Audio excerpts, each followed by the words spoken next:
Hello everyone. In today's session, we'll discuss about module 5, that is Z transform. The Z transform is used for discrete time signals, and basically Z transform is an extension of discrete time Fourier transform, is DTFT. And Z transforms are used to analyze a discrete time signal, and it is used to represent a discrete time system. The advantages of using Z transform is by using Z transform, it is easy to analyze discrete time system by using a difference equation, and Z transform is applicable for all type of signals. Because there is some disadvantages in discrete time Fourier transform. That is, for all the signals, DTFT does not exist. Because of the reason we go for a Z transform, as I mentioned, it is an extension of DTFT, and it is used for a discrete time signal. And its counterpart in a continuous time system is Laplace transform. So Laplace transforms are used for a continuous time signal.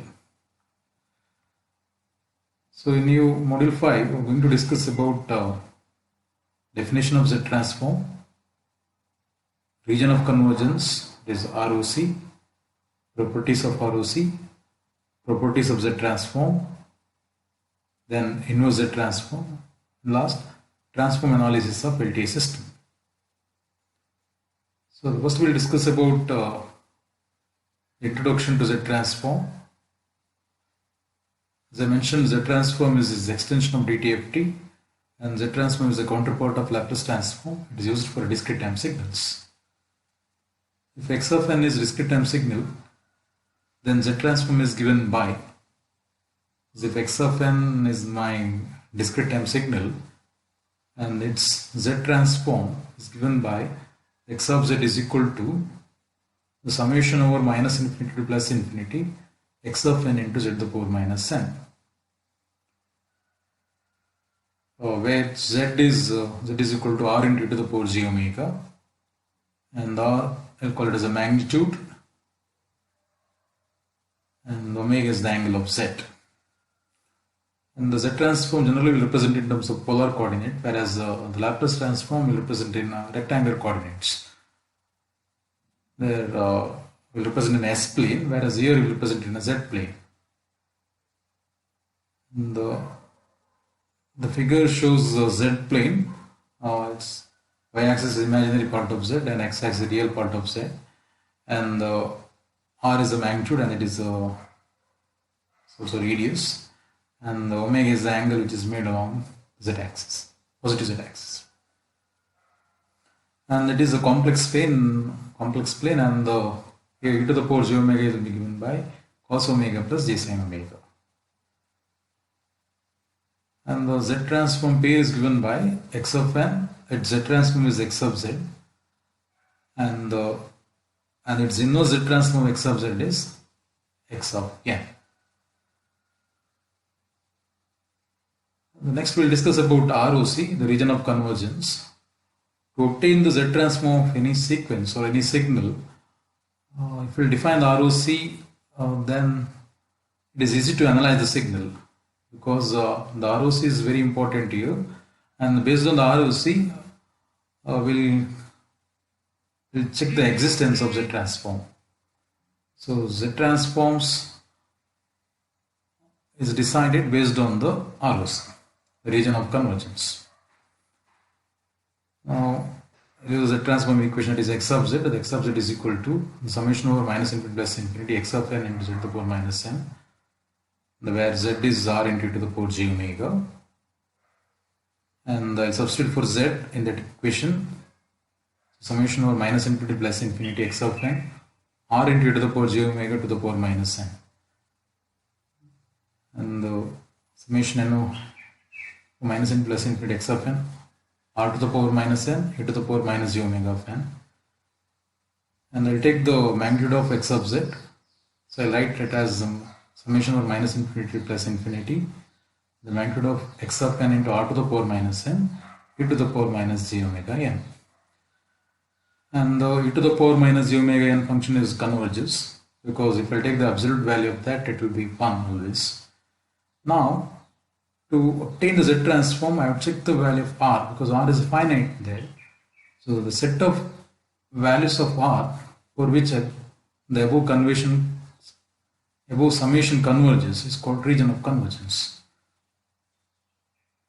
So there are some of the signal, the output will go on increasing and it will go to the infinity, whereas some of the signal it will converges. Initially it will be the maximum amplitude will be there, then it will go on decreases. So that type of signals will call the system is going to converge.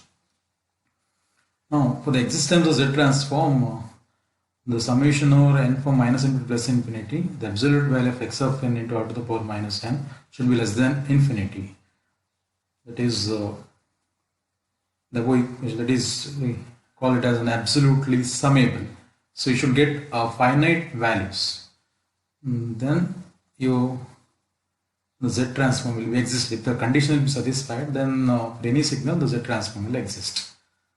So therefore, to characterize any signal, one has to specify its ROC.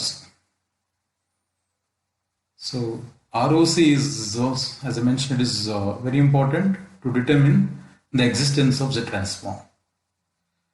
The next we'll discuss about properties of ROC, the properties of region of convergence.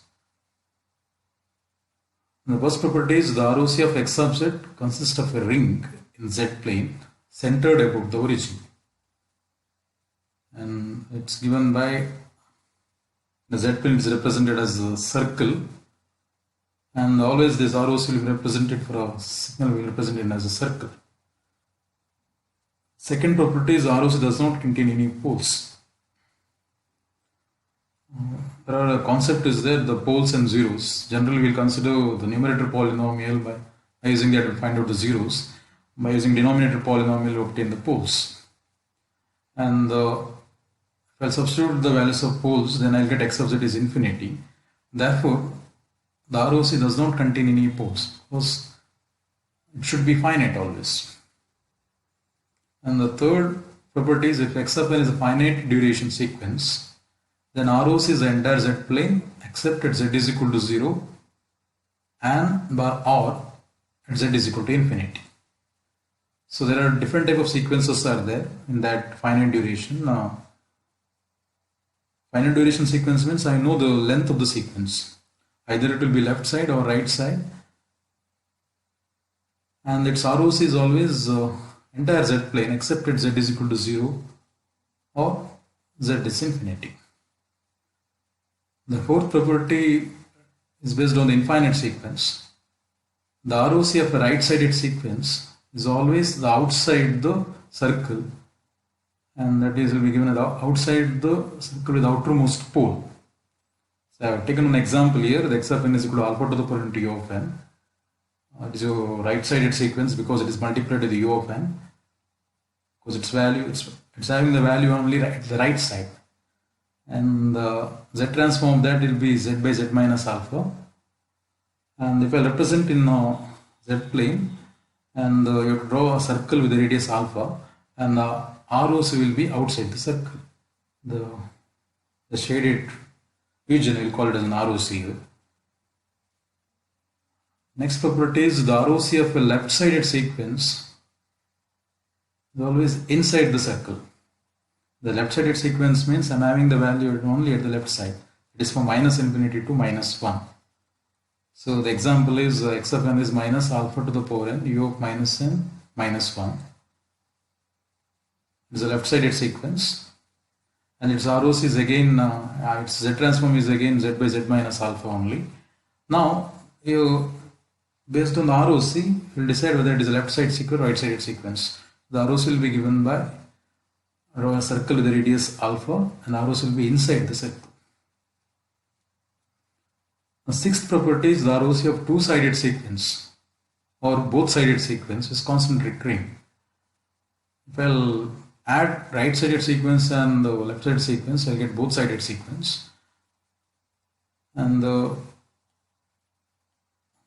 so if I find the Z transform of that, I'll get z by z minus alpha plus z by z minus beta. So we'll get a two circle with the radius alpha and beta. The one signal it is greater than, other signal it will be less than. So the ROC, if I will consider the ROC of x of n, then it will be a concentric ring. It's in between the two circles. We'll discuss all the problems in the session for ROC and the transform of all the signals. The last property is if x of n is rational, then ROC is bounded by poles or extend to infinity. So this is very important, the properties of ROC and ROC. And based on these properties, we can obtain the Z transform of the different signal. Now, the first problem is x of n is alpha to the power n into u of n.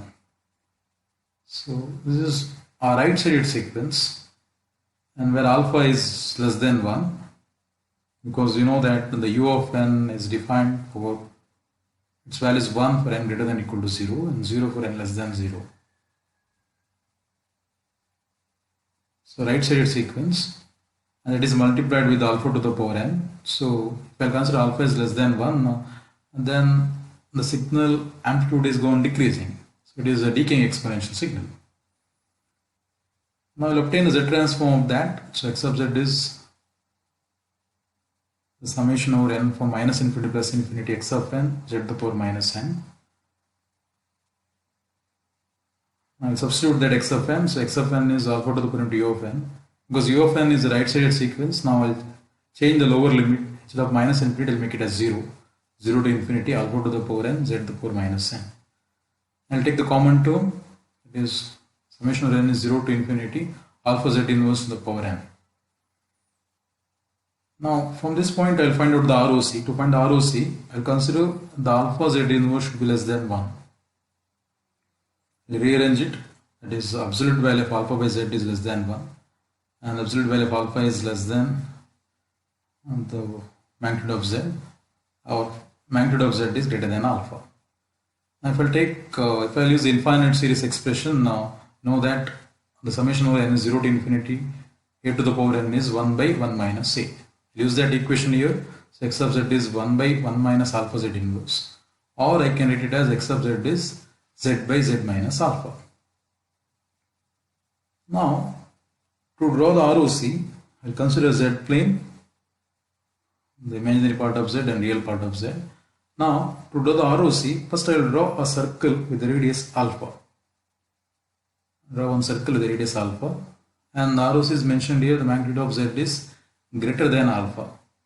Therefore ROC is outside the circle with radius alpha. So I will mark that region. So the region we will call it as ROC. So therefore for a right-sided sequence, ROC is always outside the circle. Now the alpha, you can change the values. This is a general equation here. You can change the alpha values. You can consider alpha as 1 by 2, or alpha you can consider as 1, or you can consider as alpha as 1 by 4 and all. So then the answer will be the x of z is, if I consider 1 by 2 to the power n into u of n, then the answer will be x of z is z by z minus 1 by 2. So at that time I have to draw a circle with the radius 1 by 2, and the ROC will be, the absolute value of z should be greater than 1 by 2. So ROC will be outside the circle with the radius 1 by 2. So this is about, and if I consider the ROC of, z transform of u of n, the u of n will be given by, the alpha is 1. So it will be given by x of z is equal to 1 by 1 minus z inverse, or it is z by z minus 1. And the ROC will be given by, I draw a circle with the radius 1, and ROC will be, the absolute value of z is greater than 1, so I will mark that region. So therefore, very important thing is ROC of a right-sided sequence is always outside the circle.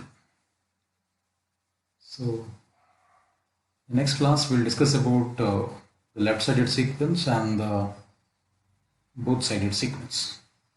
Thank you.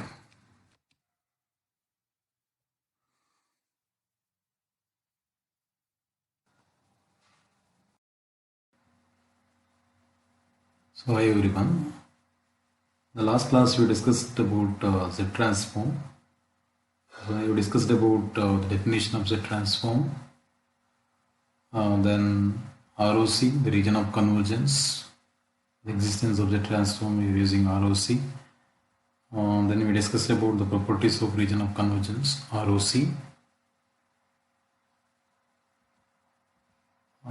Then we discussed about the problems on Z transform. In that we considered the right-sided sequence, that is x of n is alpha to the power n into u of n. And today we'll discuss about the problems on left-sided sequence and the both-sided sequence. Here the left-sided sequence is given by the x of n is minus alpha to the power n, u of minus n minus 1. Here u of minus n minus 1, I'll draw the signal, that is u of n minus 1 means its value is 1 for n greater than or equal to 1, 0 for n less than 1. I need u of minus n minus 1, so I'll take the mirror image of that. So you can observe the signal extends from minus infinity to minus 1. Minus infinity to minus 1, its amplitude is 1, other than its value is 0. So if I'll multiply with alpha term, then we'll get a decaying exponential signal. Now this type of sequence, we'll call it as a left-sided sequence. Now any term which is multiplied with the u of minus n minus 1 is always called as left-sided sequence. Now I'll obtain the Z transform of this. Use the general equation for Z transform. It is x of z is equal to summation over minus infinity plus infinity x of n z to the power minus n. Based on the signal, now the lower limit is here minus infinity and but upper limit is minus 1. So it's n from minus infinity to minus 1 minus alpha to the power n z to the power minus n. So I'll bring that summation to a standard form, that is for infinite series, that is from n is 0 to infinity, the summation from n is 0 to infinity a to the power n. You know the answer, that is 1 by 1 minus a. I'll bring it to the standard form. For that, first I'll interchange the limit. I'm not going to change the sign here, I'll just interchange the limit, that is minus 1 to minus infinity, alpha z inverse to the power n. Take minus outside. Now to bring it to the standard form, I put n is equal to minus n plus I'll interchange multiplying the minus 1, meaning is that I'm multiplying the minus 1. So minus, so n is minus 1 become plus 1 and minus infinity is infinity. Alpha z inverse to the power minus n. Now to make the lower limit as 0, I'll consider put n minus 1 is equal to m. I'll use one more variable. In that equation I'll get n is equal to m plus 1. So therefore my equation will be now I'll put the limit. N is equal to 1. The equations will get 1 minus 1 is 0, same is 0. 10 is equal to infinity, so infinity minus 1 is infinity. So when the limit is now sum is 0 to infinity, the summation of 0 to infinity, alpha z inverse to the power minus m plus 1, because n is what? M plus 1. Yeah, the variable in the summation is m, so I'll take all the constant term outside. So minus of alpha z inverse to the power minus 1. If I will expand the question there, summation over n 0 to infinity, alpha z inverse to the power minus m. Now simplify it, minus alpha inverse z into summation of 0 to infinity alpha inverse z to the power m. So we'll get the answer as minus alpha inverse z divided by 1 minus alpha inverse z. I'll rearrange and multiply and divide by alpha z inverse. So we'll get, it will be cancelled, alpha inverse z in the denominator, alpha inverse z will be cancelled. So we'll get the answer as minus of 1 divided by alpha z inverse minus 1. So now if I'll multiply the minus 1, so I'll get 1 by 1 minus alpha z inverse, or I can write it as z by z minus alpha. Now to find the ROC, I take the absolute value of alpha inverse z is less than 1, rearrange it, that is absolute value of z by alpha is less than 1, or I can write it as the absolute value of z is less than alpha. So you can observe that the x of z, the final answer, is 1 by 1 minus alpha z inverse or z by z minus alpha. For both right sided sequence and left sided sequence, the answers are same. There also you can observe the answer is z by z minus alpha, and here also you get the answer as z by z minus alpha. Now to differentiate between the left sided sequence and right sided sequence, now I'll draw the ROC. What is ROC for a left sided sequence?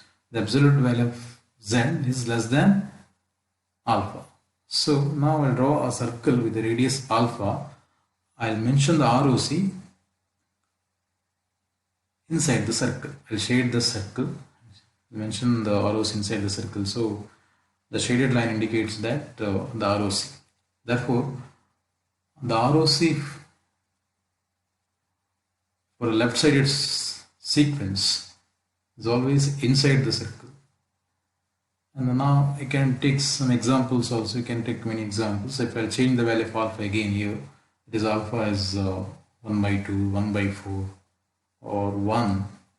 If it is 1, then it is u of minus n minus 1. The answer will be z by z minus 1. So again, I'll draw a circle with the radius 1 and ROC will be inside the circle. Again, if I'll consider alpha is 1 by 2 here, then I'll draw a circle with the radius 1 by 2 and ROC will mention inside the circle. So therefore, a very important thing is for a left sided sequence, the ROC is inside the circle. This is one of the property of ROC. So next we'll discuss about the both sided sequence. So both sided sequence means it is a combination of left sided sequence and right sided sequence. It's having the value from minus infinity to plus infinity. So I'll take one example here. The x of n is minus of u of minus n minus 1 plus 1 by 2 to the power n u of n. So the first signal is your left sided sequence because u of minus n minus 1, so it exists from minus infinity to minus 1. And second signal is second term is multiplied with the u of n, so it's a right sided sequence. Right sided sequence. So one is right side, other one is left side. We'll add it, we'll get both sided sequence. Now I'll take the z transform of that. Summation from minus n plus infinity x of n into the power minus n. I'll substitute for x of n, that is minus of u of minus n minus 1 plus 1 by 2 to the power n u of n to the power minus n. Okay, and here I am using the property of z transform, the linearity. We'll be discuss that topic in a later section, that is property of z transform. I'll combine it. So I'll write equation n from minus infinity to minus 1 z to the power minus n, because what is the amplitude of u of minus n minus 1? 1. And write n is 0 to infinity 1 by 2 to the power n z to the power minus n. So I interchange the limit in the first term. So n is from minus 1 to minus infinity to the power minus n plus n is 0 to infinity 1 by 2 z inverse to the power n. Now put n is equal to minus n. 10 is equal to minus n. So I'll change the sign also. So minus of n is equal to 1 to infinity z to the power n plus n is equal to 0 to infinity 1 by 2 z to the inverse to the power n. You can observe the second term is in the standard form, so you can apply the equation directly. Whereas the first term I'll convert it in the limit from 1 to infinity to 0 to infinity. So I'll make some changes. Put n minus 1 is equal to m. So n is equal to m plus 1. Same thing we discussed in the left sided sequence, the last problem. Is equal to minus summation of 0 to infinity z to the power m plus 1 plus n is equal to 0 to infinity 1 by 2 z inverse to the power n. x of z is equal to minus z. So I expand the term minus z, m is 0 to infinity z to the power n plus summation 0 to infinity 1 by 2 z inverse to the power n. Now I'll define ROC, and you can observe and you set the power m 0 to infinity can be given by 1 minus z. Therefore, I'll consider some absolute value of z is less than 1. Similarly, for the second term, it is 1 by 2 z inverse is less than 1. So, rearranging that, I'll write it as absolute value of z is less than 1 by 2. Therefore, to obtain the ROC of this x of n, so I'll take the intersection of the ROC1 and ROC2. So, one is absolute value of z is greater than 1 by 2, other one is absolute value of z is 1 less than 1. I'll combine it. So, value of z is greater than 1 by 2, at the same time it is less than 1. Now the equation 1 is simplified to, we'll get x of z is minus z by 1 minus z plus 1 by 1 minus 1 by 2 z inverse. So rearranging that equation, we'll get x of z is equal to z by z minus 1 plus z by z minus 1 by 2. You can simplify further and you can obtain the answer for x of z also. Now to draw the ROC, the ROC is defined as the magnitude of z is less than 1 by 2, I mean greater than 1 by 2 and less than 1. So you draw a circle of radius 1 by 2 and 1. So two circles with the radius 1 by 2 and 1.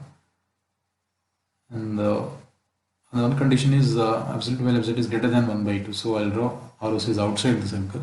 And for the second one, z is less than 1, so the ROC is inside the circles. So while combining that, I'll get ROC is a concentric ring or annular ring. So it is in between 1 by 2 and 1. It is 1 by 2 and 1. So therefore, for a both-sided sequence, ROC is always a concentric ring. So very important problem, and here also, as I mentioned, you can change the values. In this case, you're given minus u of minus n minus 1 plus 1 by 2 to the power n u of n. So instead of that, you can use 2 to the power n u of minus n minus 1, or 1 by 4 to the power n u of n. So these are the general problems. One is the right-sided sequence, left-sided sequence, and both-sided sequence. So there's also the properties of ROC. Always for a right-sided sequence, ROC is outside the circle, the radius of most pole, and the left-sided sequence, ROC is inside the circle, and for a both-sided sequence, ROC is a concentric ring or annular ring. In the next class, we'll discuss a few more problems on Z transform. We'll take some finite sequence, and we'll also find the poles and zeros concept also, how to draw poles and zeros. Thank you.